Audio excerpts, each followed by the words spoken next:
बिहार के मुख्यमंत्री नीतीश कुमार ने जो मुस्लिम महिला थी उसका जो नकाब खींचा उसको लेकर के जो विवाद है वो गहराता ही चला जा रहा है। तमाम तरह के विरोध हो रहे हैं, विरोध प्रदर्शन हो रहे हैं। इस पर बात करने के लिए हमारे साथ पूर्व सांसद और समाजवादी पार्टी के सीनियर नेता डॉक्टर एसटीएसन साहब हैं। एसटीएसन साहब, जो बिहार के मुख्यमंत्री नीतीश कुमार ने जिस तरह से नकाब खींचा मुस्लिम महिला का, उसको लेकर के आप क्या मानते हैं? किस तरह की वो जो एक्ट था वो था, और जो विरोध हो रहा है वो क्यों हो रहा है? देखिए, इतना शर्मनाक कि उन्होंने ये काम कराया और इस पद पे रहते हुए कि इसकी जितनी भी निंदा की जाए वो कम है। मैं आपसे ये नहीं कहूंगा कि उनका दिमाग खराब हो गया था या वो उम्र बढ़ गई है। जो आदमी मुख्यमंत्री की कुर्सी संभाल रहा है और पूरे इतने बड़े एक सूबे का निजाम चला रहा है, उसका दिमाग नहीं खराब होता है ऐसे कि वो किसी जवान लड़की का हिजाब को इस तरह से खींच दे। और हिजाब सिर्फ उस लड़की की बात नहीं है, बल्कि इस्लामिक रिचुअल है ये। जो लोग हिजाब पहनते हैं उनका हिजाब ना कोई ज़बरदस्ती हटा सकता है और ना किसी में ये हिम्मत होनी चाहिए कि उनका हिजाब हटा दे।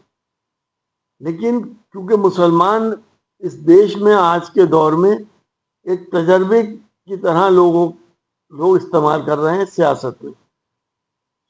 जब तक मुसलमान खामोश है, और इस खामोशी को मुसलमान की कमजोरी नहीं समझना चाहिए।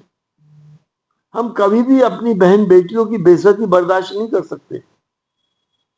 अगर इस तरह से बेइज्जतियां होंगी तो हम लोगों को भी खड़ा होना पड़ेगा और इनके खिलाफ पूरा आंदोलन तैयार होगा, एक इनकलाब आएगा।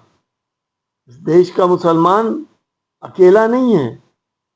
हमारे देश के मुसलमान के साथ समाजवादी के तमाम ही हिंदू भाई हमारे साथ कंधे से कंधा मिलाकर खड़े हैं।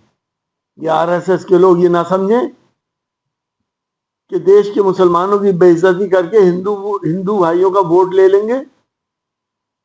इतनी चीप हरकतें एक सड़क छाप गुंडा भी नहीं करता जो उन्होंने करी है। तो क्या होना चाहिए? मतलब उनको माफ़ी मांगनी चाहिए?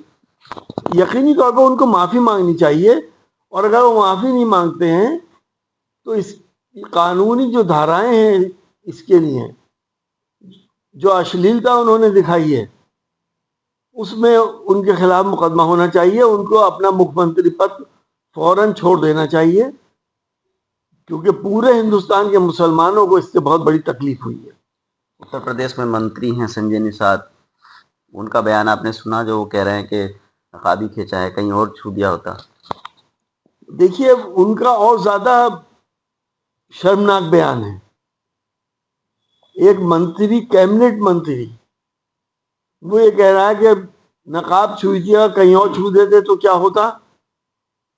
ये कोई भाषा है? ये कोई तरीका है? सरकार के मंत्री, वो भी कैबिनेट मंत्री, इस तरह की भाषा का इस्तेमाल कर रहा है। मैं आपके माध्यम से मुख्यमंत्री जी से भी ये दरखास्त करूंगा कि उनके इस लैंग्वेज का संज्ञान लें और उनको तुरंत बर्खास्त करें। वो इस लायक नहीं है कि कैबिनेट मंत्री बने रहें। लेकिन नीतीश कुमार जी के बचाव में जो उनकी पार्टी के नेता हों या एनडीए के नेता हों, उनका कहना है कि वो बुजुर्ग हैं और बड़े होने के नाते उन्होंने इसलिए हटा दिया कि वहाँ पर मुख्यमंत्री के साथ फोटो खिंच जाए, चेहरा आइडेंटिफाई हो जाए, इसलिए उन्होंने किया था। उनकी मंशा जो थी कोई गलत नहीं थी, नीयत गलत नहीं थी। देखिए, कोई भी 60-65 साल का आदमी सड़क चलती महिला का अगर नकाब खींचेगा तो क्या हशर होगा उसका? वो महिला तो मारेगी मारेगी और पब्लिक और ज्यादा मारेगी। ये हिंदुस्तान है। ये सब बातें, ये पैचिंग करने की जरूरत नहीं है।